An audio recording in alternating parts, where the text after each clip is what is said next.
लग्नानंतर होईलच प्रेम मालिकेच्या आजच्या भागामध्ये आपण पाहत आहोत. आता जीवा आणि नंदिनी हे दोघेही जण घरामध्ये आलेले असतात आणि दोघेही जण घरामध्ये आल्यानंतर आपण पाहतो. आता इकडे नंदिनी म्हणत असते, बरं झालं जीवा, आपण कोणतीही गोष्ट इथे सांगितली नाही. जर आपण ह्या सगळ्या गोष्टी सांगितल्या असत्या तर किती महागात पडलं असतं. ही गोष्ट तुमच्या लक्षात येते का? आणि जर हे सगळं ह्या पद्धतीने झालं आहे तर मग काय करायला हवं होतं, असं सुद्धा इकडे आता तो बोलत असतो. मग आता ती म्हणत असते, ते सगळं काही ठीक आहे, पण नंदिनी एक गोष्ट मात्र तुझ्या लक्षात येते का? आईच अगोदर आपल्याला सांगा म्हणून बोलल्या होत्या, म्हणजे काव्याला सगळं काही सांगायला लावलं होतं, पण नंतर त्याच म्हणाल्या की सांगू नका म्हणून. मग आता नंदिनी म्हणत असते, काव्याची अवस्था किती नाजूक आहे आणि त्यामुळेच कदाचित आईनं असं सांगितलेलं असेल की नको म्हणून. शेवटी आई आहे ती सुद्धा, आणि बरं झालं आपण काहीही सांगितलं नाही. जर सांगितलं असतं ना तर आता काय करावं तेच काही समजलं नसतं, असं सुद्धा नंदिनी बोलत असते. मग आता जीवा म्हणत असतो, हो, पण तुम्हाला सांगू का जीवा, हा सगळा काही लपंडाव खेळत असताना ना अक्षरशः आपली तारेवरची कसरत होतीये. मला कळत नाही नेमकं काय करावं आणि काय नाही म्हणून. तेव्हा जीवा म्हणत असतो, माझ्या नंदिनी सगळं काही लक्षात येते, पण तू अजिबात काळजी करू नकोस, मी कायम तुझ्यासोबतच असणार आहे ना. मग आता नंदिनी म्हणत असते, हो, तुम्ही तर माझ्यासोबत असणारच आहात, पण हल्ली ना माझा नवरा ना खूपच जास्त अनरोमॅन्टिक होत चालला आहे. तेव्हा जीवा म्हणत असतो, अनरोमॅन्टिक आणि मी? अरे बाप रे बाप, हे तू असं बोलू नकोस हा नंदिनी. मग आता नंदिनी म्हणत असते, हो, बोलावंच लागतं मला, कारण थांबा, आता ना माझ्याकडे तुमच्यासाठी एक छान असं सरप्राईज आहे, असं नंदिनी म्हणते. मग आता जीवा म्हणत असतो, कसलं आणि कोणतं सरप्राईज आहे तुझ्याकडे माझ्यासाठी? तेव्हा नंदिनी म्हणत असते, तिथेच थांबायचं आहे हं जीवा, अजिबात पुढे यायचं नाही आहे. पूर्णतः डोळे बंद करायचे आहेत आणि डोळे बंद करून तिथेच थांबायचं आहे, अजिबात पुढे यायचं नाही आहे, असं नंदिनी म्हणत असते आणि कपाट उघडायला जाते. आता कपाट उघडल्यानंतर आपण पाहतो, नंदिनीने एक ब्लॅक रंगाची ओढणी आणलेली असते आणि आता डोळे उघडायला सांगितलेले असतात. मग आता इथे जीवा म्हणत असतो, अरे वा, आज तर तुझा काय मूड आहे, ही तर ब्लॅक रंगाची ओढणी आहे, असं इकडे तो बोलत असतो. तेव्हा नंदिनी म्हणत असते, गप्प बसा हा जीवा, फार जास्त वाचरत झालाय तुम्ही, काहीही तसला मूड नाही आहे काय, शांत बसा, मी काय करते ना ते बघा तुम्ही, असं सुद्धा आता इथे ती बोलत असते. आणि हे सर्व काही हे बोलल्यानंतर आपण पाहतो की आता नंदिनी म्हणत असते, त्याचं काय आहे ना की जीवा आणि त्याचबरोबर नंदिनी, जीवा नंदिनी आपण कोण आहोत, एक आहोत ना. मग जिथे मी तिथे तुम्हीच असणार आहात, आपण वेगळे नाही राहायचे, लक्षात येते का तुमच्या, असं सुद्धा ती बोलत असते. आणि तेव्हा हे सगळं काही बोलत असताना जीवा म्हणत असतो, नेमकं काय आणि कशाबद्दल तू हे सगळं काही बोलतेस? तेव्हा आता इकडे ती म्हणत असते, खरं सांगू का जीवा, सगळ्यात महत्त्वाचं म्हणजे मी तुम्हाला एक गोष्ट सांगते.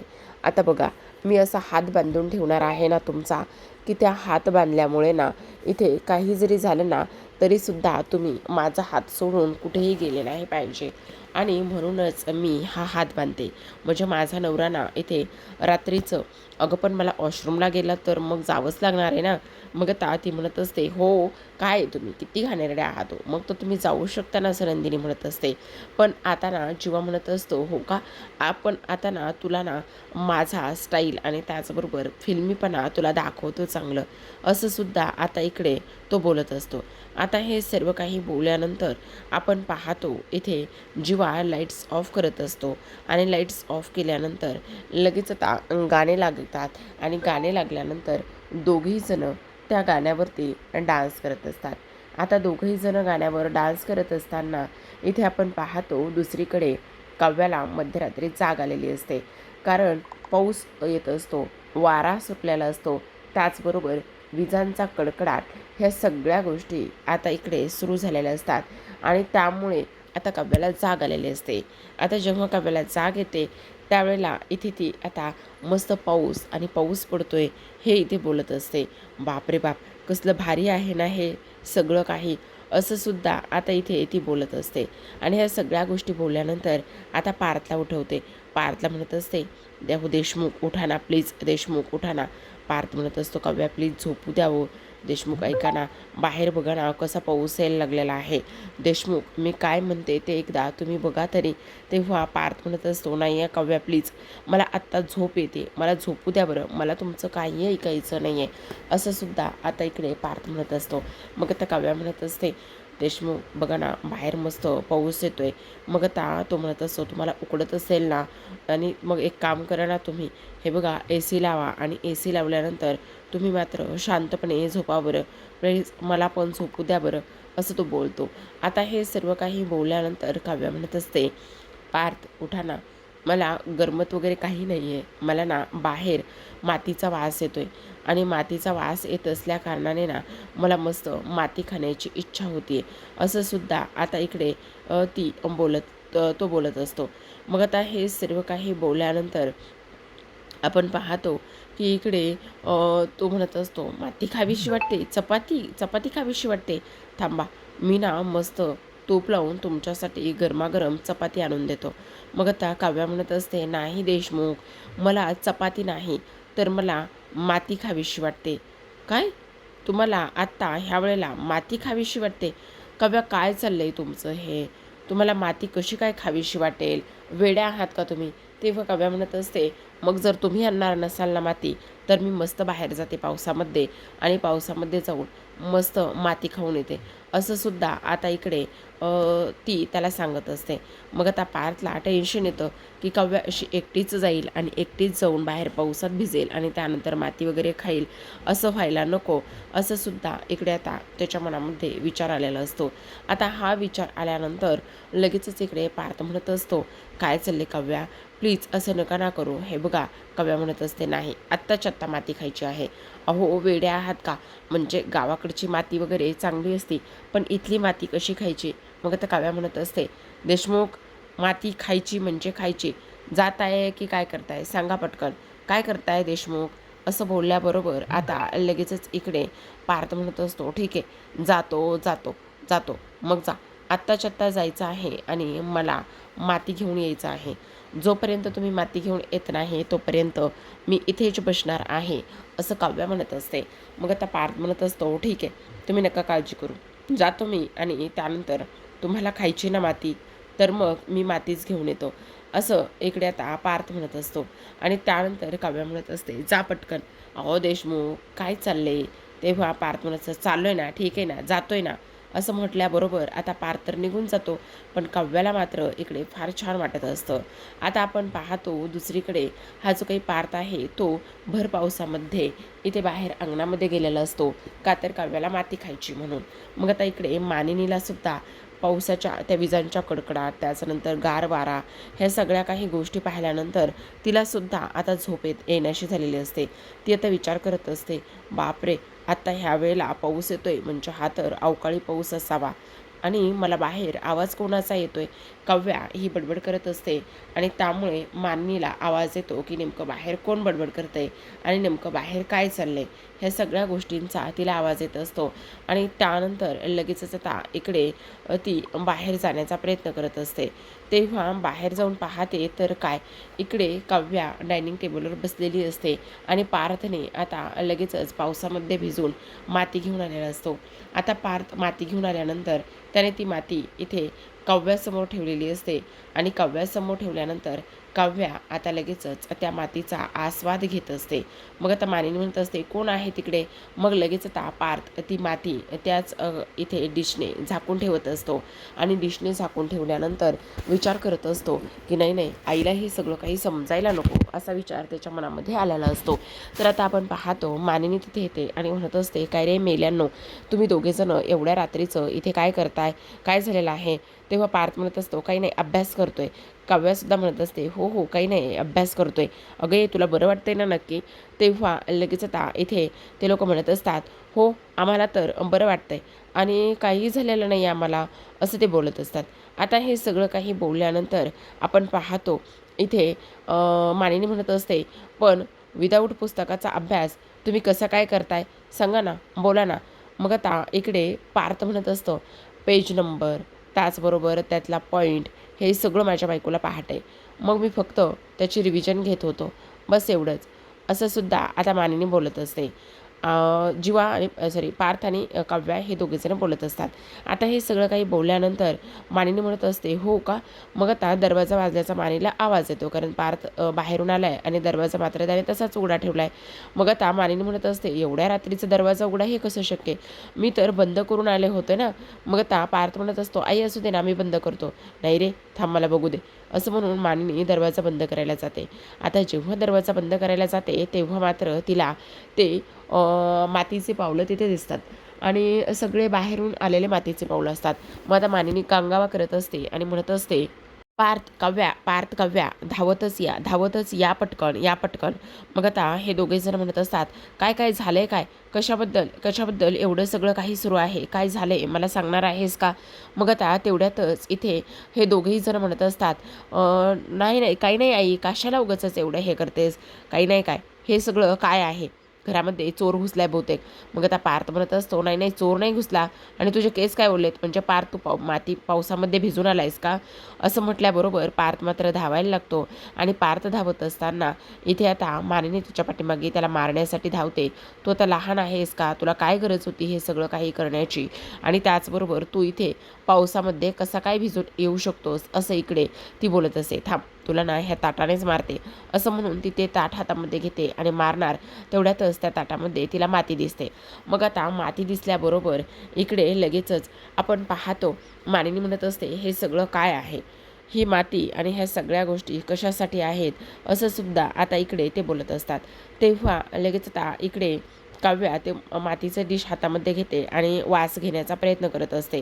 मग आता मानिनी म्हणत असते, म्हणजे तुला मातीचे डोहाळे लागलेत का? म्हणजे तुला माती खावीशी वाटते का? असं इकडे मानिनी बोलू लागते. आणि तेव्हा लगेच आता इथे काव्या म्हणत असते, हो, मला माती खावीशी वाटत आहे. आणि हे सगळं कुणी आणलं आहे? तर इकडे लगेचच पार्थ म्हणत असतो, हे सगळं काव्यामुळे झालेलं आहे. असं म्हटल्याबरोबर मानिनी लगेचच आता खाली बसते, तिलासुद्धा बसवत असते. आणि तिलासुद्धा बसवल्यानंतर इकडे त्या दोघींच्या गप्पा सुरू असतात. तर पार्थला मात्र इथे कामाला जुंपलेलं असतं. ते सगळं काही साफसफाई करायला लावलेली असते. पार्थ मनातच म्हणत असतो, सासू सुना ह्या एक नंबरच्या आगाऊ आहेत. इथे मला कामाला जुंपला आहे, मला इथे हे सगळं काही करायला लावलं आहे आणि त्यानंतर स्वतः मात्र मस्त मजा मारत आहेत. ह्यांना तर मी अजिबातच सोडणार नाही आहे, कारण ह्या इथे मला कामाला ह्यांनी जुंपवलं आहे. अजिबातच मी माफ करत नसतो, असं सुद्धा पार्थ म्हणत असतो. आणि तेव्हा इथे आता मानिनी म्हणत असते, काव्या, तुला मातीचे डोहाळे लागलेत का गं? तेव्हा मात्र काव्या म्हणत असते, हो आई, मला ना पाऊस पडला आणि त्यानंतर मातीचा सुगंध आला, त्यामुळे मला हे खाण्याची इच्छा झाली आहे, असं सुद्धा इथे आता ती बोलत असते. आणि तेव्हा हे सर्व काही बोलत असताना इथे काव्या म्हणत असते, पण आई, मला एक गोष्ट समजत नाही, मातीच नेमकी का बरं खावीशी वाटते? म्हणजे डोहाळे का बरं लागतात? तेव्हा इथे मानिनी म्हणत असते, अगं काव्या, तुला एक गोष्ट सांगू का? प्रत्येक गोष्टीचं काहीतरी सायन्स असतं. आता जर बर्फ खावंसं वाटला तर त्या आईच्या पोटामध्ये, म्हणजे प्रेग्नेंट आईच्या पोटामध्ये इथे आयर्नची कमतरता असते आणि त्यामुळे तिला बर्फ खावासा वाटतो. म्हणजे लोह पण कमी असलं तर अशा वेगवेगळ्या गोष्टी खाव्याशा वाटतात आणि तसंच असतं. मग मलासुद्धा असंच खावंसं वाटलं आणि त्यानंतर डॉक्टरांनी सप्लिमेंट्स दिल्या आणि त्यानंतर माझे ते डोहाळे बंद झाले, असं मानिनी म्हणत असते. तेव्हा काव्या म्हणत असते, काय आई, असं सुद्धा असू शकतं? हो बाई, असं सुद्धा असतं आणि ह्या सगळ्या गोष्टी अशाच असतात बरं का. आणि तेव्हा काव्या, तू अजिबात काळजी करू नकोस, तुला हे डोहाळे वगैरे लागतायत ना, हे पाहून मलासुद्धा फार जास्त आनंद होतो आहे बरं का. मलासुद्धा हे सगळं खूप कमालीचं वाटते बरं का, असं ती बोलत असते. मग आता इथे पार्थसुद्धा आलेला असतो आणि पार्थ म्हणत असतो, हो का आई, असं सुद्धा असतं? कसलं भारी आहे ना हे. पण आता मग आता तो काव्याला म्हणत असतो, खा ना काव्या, माती तर तुम्ही खाल्लीच नाही आहे, खा ना. मग आता काव्या म्हणत असते, त्याचं काय ना देशमुख, तुम्ही जेव्हापासून माती आणली ना तेव्हापासून मी त्याचा वास घेते आणि वास घेऊनच माझं मन भरलेलं आहे. मला आता ना ते खाण्याची सुद्धा काही केल्या इच्छा होत नाही, असं सुद्धा आता इकडे ती बोलत असते. आता हे सर्व काही बोलल्यानंतर लगेचच पार्थ म्हणत असतो, म्हणजे मी एवढी मेहनत केली आणि एवढी मेहनत करून मी हे आणलं, माती आणली तुमच्यासाठी आणि आता तुम्हाला ती माती खायचीच नाही आहे का? मग आता मानिनी म्हणत असते, अरे असंच असतं, तुला सांगू का, जेव्हा प्रेग्नेंट बाईला एखादी वस्तू त्यावेळेला खावीशी वाटते ना, तर ती त्याच वेळेला दिली आणि तिने त्याच वेळेला खाल्ली तर ठीक आहे, नाहीतर तिचे असेच मूड स्विंग होत असतात. बरं मी काय म्हणते वाघांनो, जा आता जाऊन झोपा, खूप रात्र झालेली आहे. आणि तसंही काव्या, हे बघ, तू 2 जीवाची आहेस, त्यामुळे वेळेवर झोपणं आणि हे सगळं काही करणं फार चांगलं असतं बरं का. मग आता ते दोघेही जण निघून जातात. मानिनीसुद्धा तिथे ठेवलेल्या त्या मातीचा अलगतच वास घेत असते आणि म्हणत असते, बाप रे बाप, डोहाळे वगैरे, खरंच काय कमाल आहे ना हे सगळं काही, असं सुद्धा ती इकडे बोलत असते. दुसरीकडे आपण पाहतो ह्या दोघांचाही बेधुंद असा रोमांस रंगलेला असतो, डान्स यांनी केलेला असतो. आता दुसऱ्या दिवशी सकाळची वेळ असते. मग आता दुसऱ्या दिवशी सकाळी सकाळी इथे नंदिनी आणि त्याचबरोबर पार्थ हे दोघेही जण किचनमध्ये असतात. आणि दोघेही जण किचनमध्ये असताना इथे आता आपण पाहतो रात्री झालेला तो सगळा काही मातीचा किस्सा इथे पार्थ हा नंदिनीला सांगत असतो. आणि नंदिनी म्हणत असते, बाप रे बाप, खरंच देशमुख म्हणजे पार्थ, तुमची पण कमालच आहे. काव्याला माती खाण्याचे डोहाळे लागले आणि तुम्ही एवढ्या रात्री पावसात भिजलात आणि त्यानंतर तुम्ही माती आणून सुद्धा दिली. हो, मग काय करणार, बायकोचे हट्ट पूर्ण करावेच लागणार ना नंदिनी. मग आता काय पण हे मला एक गोष्ट कळत नाही नंदिनी, एवढे डोहाळे काव्याला लागलेत, पण तुम्ही सुद्धा आई होणार आहेत म्हटल्यावर तुम्हाला सुद्धा डोहाळे लागतातच की. मग आता नंदिनीला जीवाबरोबर डान्स केला होता तो प्रसंग आठवतो. आणि तो प्रसंग आठवल्यानंतर इथे नंदिनी म्हणत असते, पण काही म्हणा, खरंच खूप कमाल आहात बरं का तुम्ही, मला तर हे फार आवडलं बरं का, असं इकडे तो बोलत असतो. आता तिथे जीवा आलेला असतो. जीवा आल्याबरोबर तो म्हणत असतो, खरं तर माझ्या बायकोला ना आज इथे ऑमलेट खाण्याची इच्छा होते. मग आता पार्थ म्हणत असतो, बघितलं का, मी तुम्हाला सांगत होतो ना की तुमच्या मनातलं सगळ्यांनाच कळणार म्हणून. कळलं की नाही तुमच्या मनातलं सगळ्यांनाच? आणि बघितलं की नाही, आला की नाही तुमचा नवरासुद्धा तुमचे डोहाळे पूर्ण करायला. असं म्हणून पार्थ निघून जातो आणि जाता जाता म्हणत असतो, तुमचं चालू द्या, मी येतो. मग आता इकडे मस्त त्याने ऑमलेट घेतलेले असतात. पण आता नंदिनी म्हणत असते, पण मला एक गोष्ट कळत नाही आहे जीवा, मला खरं सांगते तुम्हाला, मला ना आता ऑमलेट खाण्याची इच्छा झाली होती. मग तुम्हाला कसं कळलं की मला ऑमलेट वगैरे खायचं आहे म्हणून? खरंच जीवा, तुम्हाला ना माझ्या मनातलं फार कळतं बरं का. मग आता इथे जीवा म्हणत असतो, आता सकाळपासून एवढ्या सगळ्या ढिगाने मला रील्स पाठवल्यास, मग एवढ्या सगळ्या ढिगाने रील्स पाठवल्यामुळे माझ्या ही गोष्ट लक्षात येणारच ना नंदिनी. म्हणूनच म्हटलं चला आता आपल्या बायकोसाठी ना मस्त गरमागरम ऑमलेट वगैरे बनवावं. तेव्हा नंदिनी म्हणत असते, खरं सांगताय ना जीवा, खरंच मला ना हे सगळं काही पाहून फार आनंद झालेला आहे बरं का. म्हणजे ऑमलेट आणि हे सगळं मला आज खाण्याची फारच इच्छा होत होते. मग बायको कोणाची आहे? जीवा नंदिनी आहोत ना आपण, असं सुद्धा तो इथे बोलत असतो. तेव्हा नंदिनीसाठी त्याने बनवलेलं तो ऑमलेट घेतो आणि त्याने बनवलेल्या ऑमलेटचा मस्त असा तो वास घेत असतो. आणि मस्त असा वास घेतल्यानंतर आपण पाहतो इकडे आता त्याच्यावरती त्याने श्वासने मस्त असं हट शेपचं एक हट काढलेला असतो. आणि हट काढल्यानंतर इथे नंदिनी म्हणत असते, वा वा वा वा, म्हणजे खरं तर इथे रोमांस काही केल्या माझ्या नवऱ्याचा कमी होत नाही बाबा. मग आता तो म्हणत असतो, मग बायको कोणाची आहे? रोमांस तर झालाच पाहिजे की नाही. तर प्रेक्षकांनो, आजच्या भागामध्ये एवढंच. उद्याचं पाहायचं असेल तर नक्की चॅनलला सबस्क्राईब करा. उद्याच्या भागामध्ये आपल्याला असं पाहायला मिळतं आहे की आता इथे नंदिनी म्हणत असते, जेव्हा आम्हाला एक गोष्ट सांगा, ह्या सगळ्या गोष्टी जर सर्वांसमोर आल्या तर मग काय करायचं? तेव्हा तुम्ही माझ्यासोबत असणार आहात का? तेव्हा मात्र इथे जीवा म्हणत असतो, तो काळजी करू नकोस. हा जीवा इथे नंदिनीसोबत कायम असणार आहे, तो तिला एकटं कधीच सोडणार नाही, असं इकडे तो बोलत असतो. हे सर्व काही बोलल्यानंतर मानिनी जीवाच्या खोलीमध्ये गेलेली असते आणि पाहते तर काय, जीवाने बेडवर सगळा राडा करून ठेवलेला असतो. मग आता मानिनी म्हणत असते, जीवा एवढा मोठा झाला आहे, पण ह्याला मात्र काडीचीही अक्कल नाही आहे. काय बोलावं, काय करावं ना, हे तर मला अजिबातच समजत नाही, असं सुद्धा ती बोलत असते. तेव्हा मात्र इकडे नंदिनी म्हणत असते, तुम्ही अजिबात काळजी करू नका. तर आता इथे आपण पाहतो नंदिनीच्या हातामध्ये तो सरोगेट मदरचा पेपर लागलेला असतो, ज्यामध्ये 8 नियम लिहिलेले असतात. मग आता इकडे सरोगेटचं जर सत्य सर्वांसमोर आलं तर जीवा म्हणत असतो, तू अजिबात काळजी करू नकोस, हा तुझा नवरा कायम तुझ्यासोबत असणार आहे, तुला काळजी वगैरे करण्याची काहीही गरज नाही आहे, असं सुद्धा तो इथे बोलत असतो. तेव्हा नंदिनीला छान वाटलेलं असतं. मग आता मानिनी तो पेपर घेऊन आलेली असते आणि तेव्हा नंदिनी म्हणत असते, आई बघा ना, जीवांनी आज छान ऑमलेट्स बनवलेत, चला ना तुम्ही पण खाऊन घ्या ना एखादं. मग आता मानिनी म्हणत असते, ते सगळं काही नंतर आहे, ते सगळं काही ठीक आहे, ऑमलेट वगैरे हे सगळं काही गोष्ट, पण मला ना तुम्हाला काहीतरी विचारायचं आहे.